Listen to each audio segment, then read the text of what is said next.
Sebelum kita ke pokok materi, terlebih dahulu kita berdoa dulu ya, semoga diberi kemudahan kelancaran urusan kita, kemudian kita diberi sampai berdoa di dalam hati. Mulai selesai ya. Saya absen dulu. Absensi dulu ya. Bapak, Butama, Aulia, Elia. Sehat semuanya ya. Sehat ya. Siap mengikuti pembelajaran berarti ya. Absensi tadi kok kondisinya alhamdulillah semuanya masuk semuanya. Alhamdulillah. Dan setelah kita kemarin di pembelajaran pertama Quran hadis, kita langsung di fikih hari ini ya. PAI tapi cuma fikih. Nah, nanti ada hubungannya apa? Kita bahas lebih mendalam nanti. Oke. Sampai pernah dengar yang namanya rukshoh? Berarti orang jatuh itu pasti rukshoh ya. Tapi bukan itu rukshoh. Rukshoh itu nanti kita bahas ya. Rukshoh kurang lebih itu adalah keringanan. Nah, yang dibahas nanti lebih mendalam adalah keringanan di dalam sholat. Sholat itu sebagai keringanan. Kemudian pada kondisi apa orang itu diperbolehkan atau dapat privilege tentang rukshoh tadi di dalam sholat itu yang bagaimana? Sakit. Ya. Terus ada lagi berarti nanti ada lagi orang yang bepergian termasuk orang dari oke ya teman-teman. Terus bentuk rukshoh di dalam yang dilakukan dalam sholat itu seperti apa?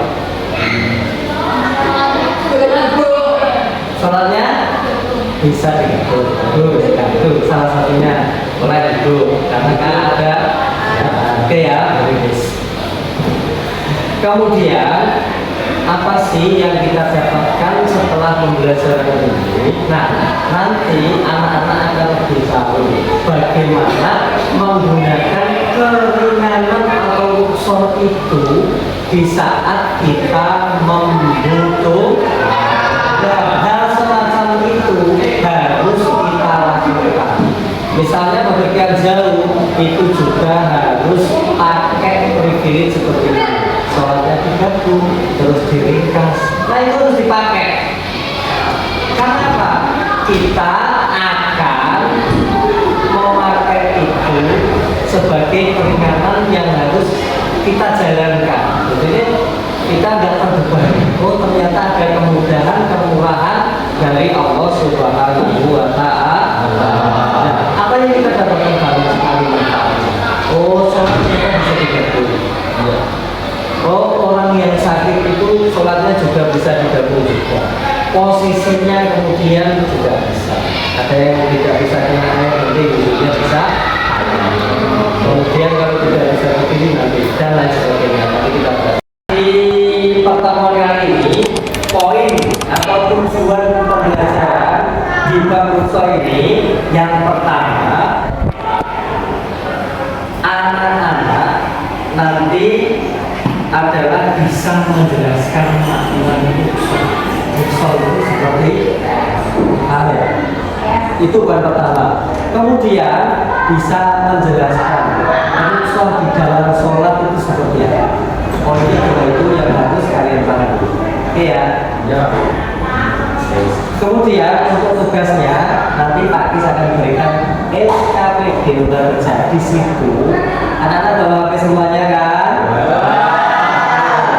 Ini agak nanti karena apa? Ada scan barcode-nya. Nanti Pak Kis bagikan secara ini ya.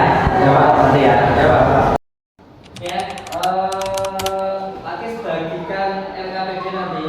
Di situ kan tadi membawa HP semuanya. Nanti bisa scan barcode. Di situ ada materi pada pagi hari ini yaitu tentang rukhsah dan rukhsah di dalam sholat. Oke, kelompok pertama Dafa, Utama, Azami, Azrul.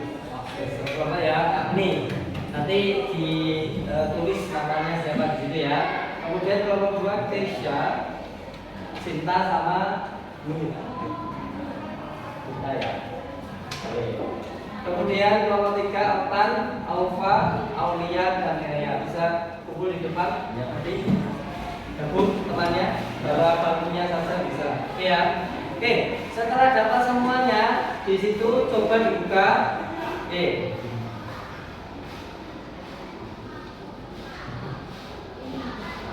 Ya, sudah dapat semuanya ya ini ya. Sudah, Pak. Ya. Oke, jadi anak-anak tentang rukhsah ini ketika kita sakit kita tetap diwajibkan untuk melaksanakan sholat, bahkan tinggal kedip atau di hari saja itu tetap kita bisa tetap diwajibkan menjalankan sholat. Pertama pentingnya dalam keadaan apapun sebelum mengembuskan nafas terakhir itu hukumnya wajib. Tapi ketika sakit Allah itu memberi kerumitan bagi orang sakit. Contohnya sholatnya bisa digantung meskipun tidak bekerja. Nah, itu namanya rukhsah keringan. Nah, di situ sampai bisa scan di situ nanti ada materi. Dan kemudian tuliskan versimu bagaimana contoh masalah-masalah yang terjadi atau ketika menjalankan ibadah sholat dalam situasi tertentu. Nah, berarti di situ terjadi masalah-masalah, misalkan dalam pemberian Pak masalah ini sholatnya bagaimana dan lain sebagainya, itu termasuk masalah. Atau Pak lagi sakit tidak boleh menyentuh air. Nah, itu bagaimana Pak? Nah, itu juga bisa diatur nanti ya. Oke. Misalkan sakit dengan duduk menindak, nah itu juga termasuk masalah. Nah, itu bisa dituliskan. Di situ sudah ada lembarnya, bisa dituliskan. Oke ya. Kemudian sudah paham ya anak-anak? Silakan masing-masing kelompok berdiskusi tentang materi yaitu pertama makna rukhsah. Oke. Iya, jadi didiskusikan. Nanti ada referensi rukhsah versi ini. Paham ya? Kemudian rukhsah di dalam sholat itu seperti apa? Keringanan di dalam sholat itu seperti apa? Apakah setiap orang boleh dapat rukhsah atau ada ketentuan? Nah, itu didiskusikan. Kemudian silahkan berdiskusi sesuai dengan kelompoknya masing-masing. Oke. Nah, di sini boleh memakai alat kamu tadi. Ada yang mencari di buku paketnya, kemudian ada yang mencari di internet tentang rukhsah. Kita mulai penyelidikan ya. Nah, di lembar situ sudah ada. Contohnya ini dapat dituliskan macam-macamnya di situ ya. Kemudian makna rukhsah dengan kata-kata sendiri. Tapi ini hasil diskusi dituliskan di situ. Kemudian mengidentifikasi jenis-jenis rukhsah dalam sholat ditulis di bagian tadi. Bagian dibuka. Nah, ini ada bagian. Nah, ini bisa ditulis. Ini rukhsah tentang sholat. Oke? Kemudian terakhir membuat kayak mind map apa? takon. Nah, berarti membuat peta konsep nanti ditaruh di terakhir ya. Seperti peta konsep ini juga berkelompok. Oke anak-anak, bisa dipahami ya? Bisa. Bisa. Nah, ini sampean bisa mendapatkan keterangan boleh di buku paket atau yang lebih banyak di internet ya. Oke ya. Di materi tadi juga sudah ada, tapi untuk mengembangkan pikiran kalian boleh dari internet.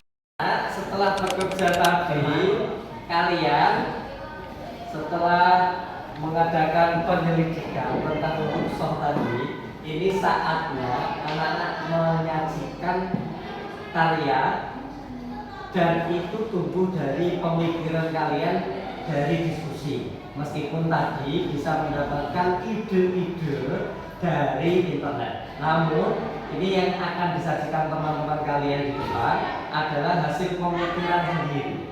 Nah, bagi yang belum maju nanti bisa menanggapi. Oke ya anak-anak. Silakan kelompoknya Oktan Elia maju untuk mempresentasikan ya. Oke. Bisa dibuka dengan salam, kemudian maksud dan tujuannya seperti apa. Ditanggapi bagi anak-anak yang di bawah ya. Oke, silakan. Assalamualaikum warahmatullahi wabarakatuh.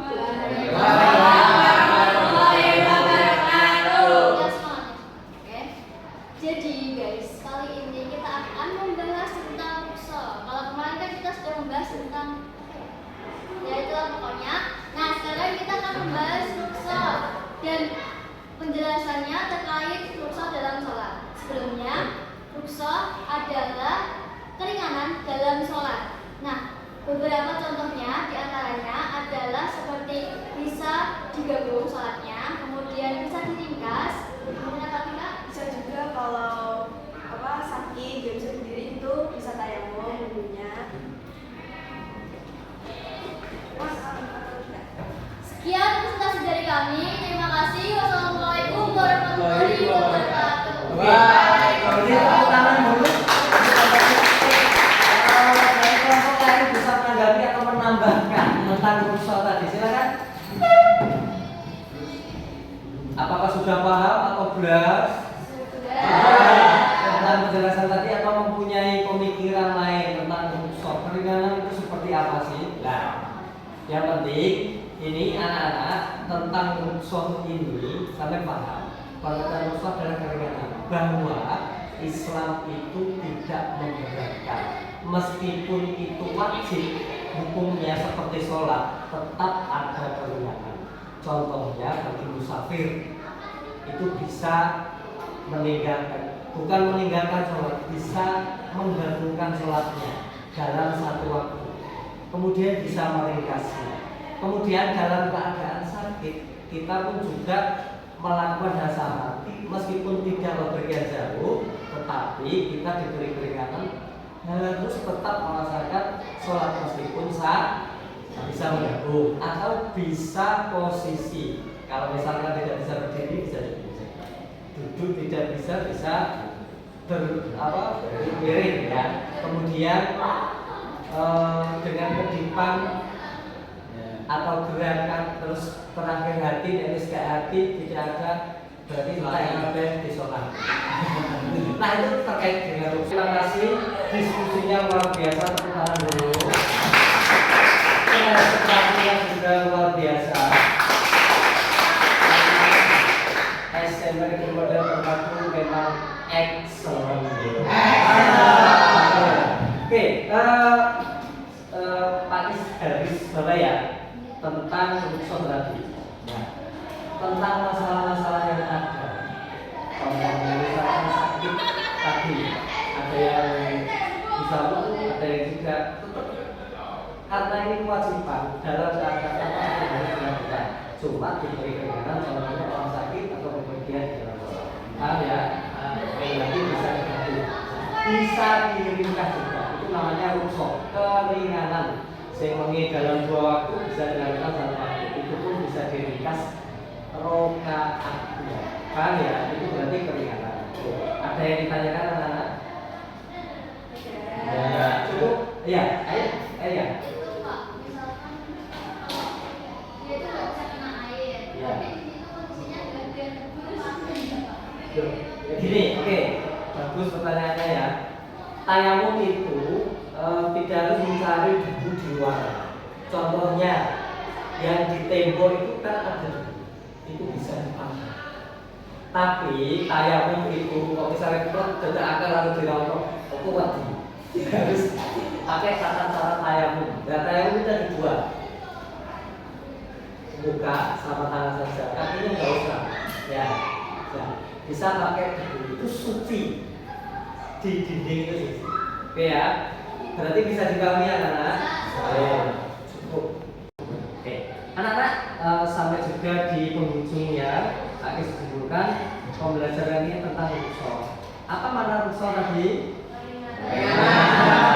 Terus orang yang boleh diringankan di dalam sholat itu contohnya apa tadi? Dan ketentuannya itu orang sakit sendiri, musafir sendiri. Tadi juga sudah dijelaskan oleh kita. Sudah paham ya? Terima kasih untuk anak-anak. Oke, untuk itu tadi pekerjaannya kalau sudah selesai bisa dikumpul. Ya, itu sebagai bukti pembelajaran di hari ini anak-anak ya, nanti dikumpulkan. Kemudian kalau sudah menyelesaikan tugas itu, semoga ada yang mau diungkapkan tentang pembelajaran hari ini. Melelahkan? Tidak. Ada yang happy, ada yang sedih karena memberikan sesuatu katanya. Oke ya, tapi secara garis besar, tapi tetap berharap ini pembelajaran yang menyenangkan.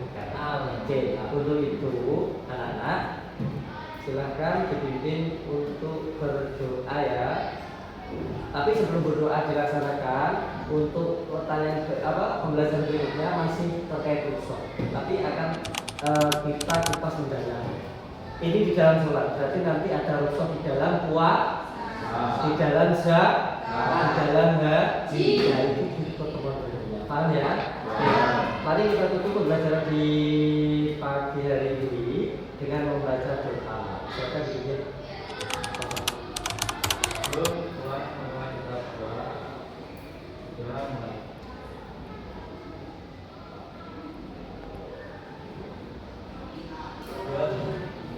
Terima kasih anak-anak untuk kehadirannya dan akhir berharap tetap belajar jaga kesehatan ya.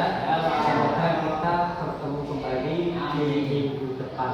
Masih seputar rukshoh, tapi kita gali lagi rukshoh di dalam puasa apa, di dalam zakat itu seperti apa keringanannya, sampai di dalam haji itu seperti apa.